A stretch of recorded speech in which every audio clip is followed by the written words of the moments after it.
as we're preparing.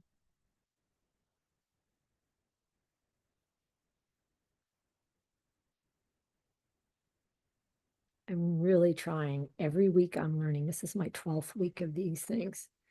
And I'm really trying to learn the timing, like that I get that moment that it goes live that I'm here.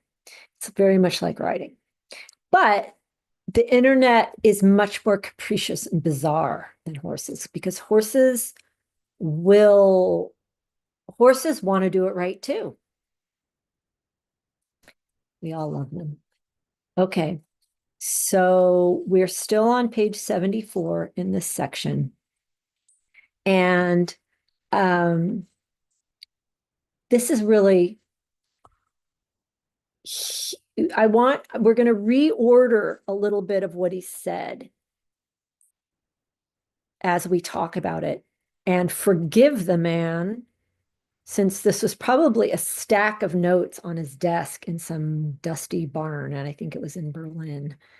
And this was all put together and edited posthumously by his wonderful friend, Colonel von Heidebrecht, who didn't have a word processor or paperclip man or anything to help him organize this huge amount of text.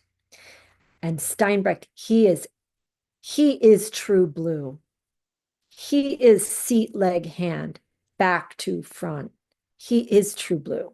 But in this little section, the discussion got turned inside out, and it's an editing oversight. It's not the man, and it's not saying that we address the hands or the forehand first. It is not. So, and he is always talking about putting the load on the hindquarters to enable them to accept the load and get those top joints elastic and strong so that they can govern the thrust. Putting the weight on the hindquarters, in other words, collecting the horse, must therefore begin from the back, in that by doubled activity and attentiveness on the part of his legs. And I really don't know which legs he means. The horses are mine. The rider stimulates the hindquarters to lively and deliberate forward movement, meaning a deliberate desire to advance the load, meaning each active, lively step is on purpose taking on the combined weight and moving it, taking on the combined weight and moving it. Okay. So, this brings up a good point, this next sentence, and I think I'm going over this twice. I think I talked about this last week, but it doesn't matter because until you all can do it, you need to hear it. He must always keep the hind legs positioned in such a way that they act against the center of gravity of the combined body mass. This brings up something that an instructor or trainer mentioned to me last week. I was asking her about pet peeves, and she said, riders' legs that act backwards instead of at the girth as they should into the horse. So we have to remember that the nearer the rider's leg acts to the girth, the more effect it has on the hindquarters. Now, this is not something that the modern scientists have set out to prove, but all of us know it is the case. So if we're going to keep the hind legs, if we're going to keep the hindquarters activated and positioned in such a way that they always are going to act against the center of gravity of the combined body mass, that means my legs are at the girth, keeping those hind legs going. It is a fool's errand to send your leg backward and think that you can direct that amount of activity by trying to line it up. It's only going to go fishtailing this way or fishtailing this way. Get it at the girth. Get going. Come to me. Come, get your. That's how it works. Okay. Now, this is where the editing gets a little, it's not troubling. We're just going to make some boxes and arrows. He is really talking about putting the weight on the hindquarters and sitting and using our leg at the girth to stimulate the hindquarters, isn't he? And so this also means he is addressing what he said a page earlier about the insufficiently, that's the word he used, insufficiently stimulated hindquarters. So he's now answering that. But you've got to picture what he's talking about. He's talking about a seated rider with weight. He's talking about putting weight on the hindquarters, and that is by our weight. That is the only additional weight that we can use to athleticize those top joints and those huge bones are our own weight and the weight of the forehand. So putting weight on the hindquarters, can you see this person is sitting there soft, boom, legs at the girth, stimulating the hindquarters. The horse is actively, deliberately going forward. Then he will talk about the hands. And if I had just started on this paragraph, the hands, someone tuning in might go, oh, we start with the hands. We do never start with the hands.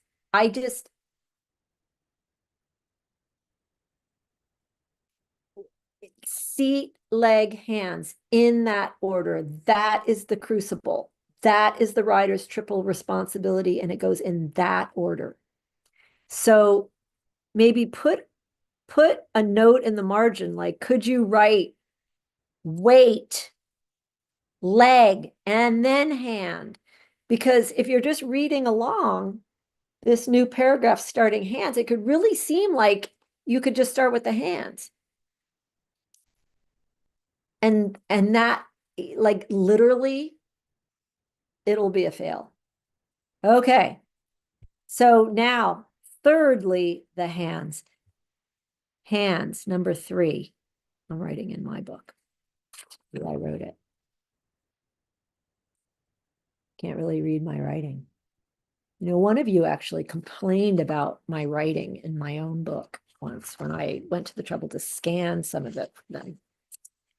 I am telling you, you people online are so fucked up, and I'm repositioning in the next 90 days, and it's not going to be pretty. Okay, the hands. Number 3, the hands. Even if they are limited to passive holding. So he's warning. This is a warning. Must not. Can we put that in all caps? Must not hold back unilaterally.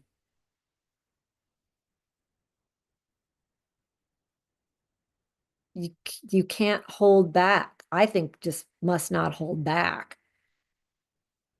But actually, see, I'm trained. Took a long time. My hand is either sending the bit forward or just leaving it as is, which is still going forward. My hand is never really taking back. It's either silent or we're going. And that's why when the contact's established, I can squeeze a rein and it will have the right effect on a jaw that knows, oh, I'll be loose. But the bit still did not go backward. I hope I explained that decently.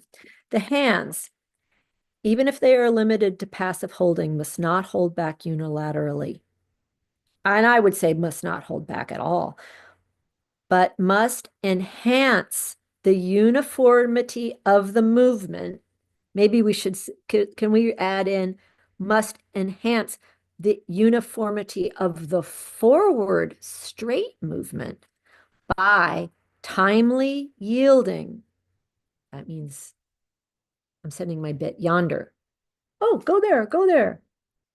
And must support the correct sequence of the hind legs by skilled guidance, in that by appropriate lateral bending, which is speaking of engagement and hindquarters bending, not neck, not neck. The hands prevent the hind leg from escaping. So let's say I'm going straight, cantering straight, and I feel it getting a little strung out. Oh, he's about to start pushing more than he's carrying. I can, by appropriate lateral bending, loading inside, I think I'll just put in a 12-meter circle right here before he runs off with me. I ride him into that circle. I loosen myself. I load this inside. I soften my outer hand. I shorten my inner rein. I have now prevented my hand, well, and my seat and my hand have prevented the hind legs from escaping the line. Now, and then I might be able to re-enter that straight line again. I hope that was a good example. And then example number 2, if the horse is crooked, the hand can move the forehand toward the line of the hindquarters. This is what is known as shoulder 4. So if my horse is starting to get pop going, I can boop, boop, boom. If I move his shoulders 4, I might not be in shoulder 4. They might just be straight again. So, and that's something that, so shoulder 4, we don't ride in shoulder 4. We may bring the shoulders 4 to straighten. And I those of you who've ridden with me for a while, you guys, you might not even notice, we never train shoulder 4, do we? Why? Because why? Why would I somewhat displace the forehand? I'm either going to displace it or not. And what shoulder 4 is a correction for a problem. It's not how to ride. Okay. So this will probably make people upset, but we're back again at number 1, the rider's seat. New paragraph. The rider's seat must also facilitate movement and straightening of the horse in these exercises. How about instead of also, we write always? And I think that is number 1. So we could say that sentence and then go back to where I began today. The rider's seat must always facilitate movement and straightening of the horse in these exercises. Putting the weight on the hindquarters, in other words, collecting the horse, must therefore begin from the back, and that by doubled activity in it and attentiveness on the part of his legs, which are only, the leg really only works when the seat, the weight of the seat has gotten the horse in gear. So you see what I'm saying about reorganizing these paragraphs? That's all we're going to do today. What time is it?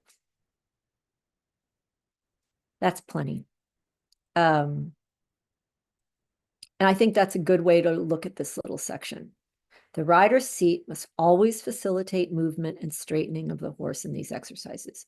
That's the way we train. We train back to front. Straightening begins behind.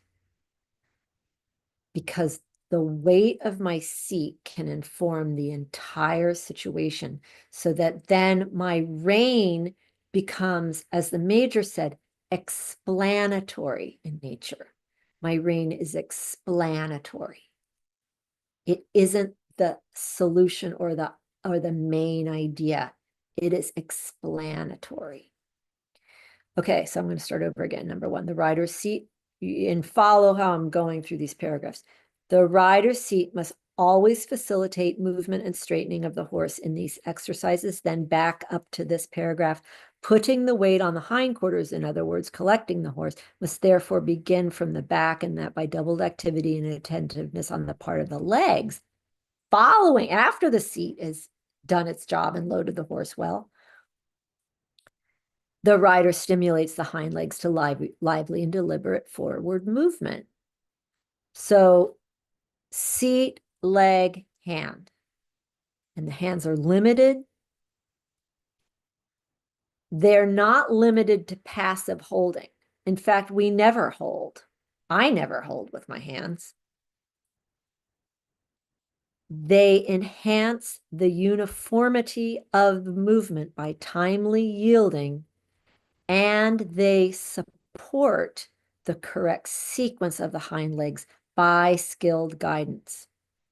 So I'm going to tell you guys, now you guys who ride in this system, and you know, the major's instructions are the workbook of this, right? When we enter a one-sided situation, our practicing rule is, first of all, we loosen all joints, then we load inside, then we shorten the inside rein commensurate to the engagement achieved by the added weight. That right there is skilled guidance, in that by appropriate lateral bending, which you just did with your loose informed weight of your seat on the inside hindquarter, shortening that inside rein is going to, the hindquarters are going to be pretty much safe underneath behind you. They're not going to fishtail. And by having the rein the proper length, the thrust will not dissipate. And also, okay, getting my head of myself, but also, you know, you could just now also, if you're understanding what I'm saying, make a little asterisk and say, see page 76, and it's paragraph 3 on page 76, which is 2 pages ahead of where we are now. I'll read you that. The rider must regulate elevation and be strict in observing that the position of the head relative to the neck, as well as the position of the cervical vertebrae relative to one another. Always be sure that the relative arrangement of the spine is always correct. The uniform soft contact with the reins must be a measure for him. So if I don't have skilled guidance and that skilled guidance and uniform soft contact, then I'm failing. The uniform soft contact with the reins must be a measure for him. Since he is working toward getting the horse balanced, the degree of rein contact is the normal contact. Normal contact is the bit is in space, in a soft, loose mouth that's alive. My hand is also alive. The length of the rein connects those two things and is therefore flat and motionless, because there is life and motion in the hand, and there is life and motion in the lower jaw and in the mouth. Okay, so you have that asterisk back up to 76, and I have made a decision earlier, about half an hour ago, that I was planning on just going through page 75 with the Steinbrecht series, but I may as well just go through, I think it's 78, and finish this chapter. But you don't have to worry about that because we're only on page 74. And that's quite a lot. There is just, we have to do what he says. All of our answers are here. And we'll go through some of the French and Baudin maybe after this program, this series is over, and do a wonderful, side by side, because they agree. These guys are friends. There's no fight. Please be wise online.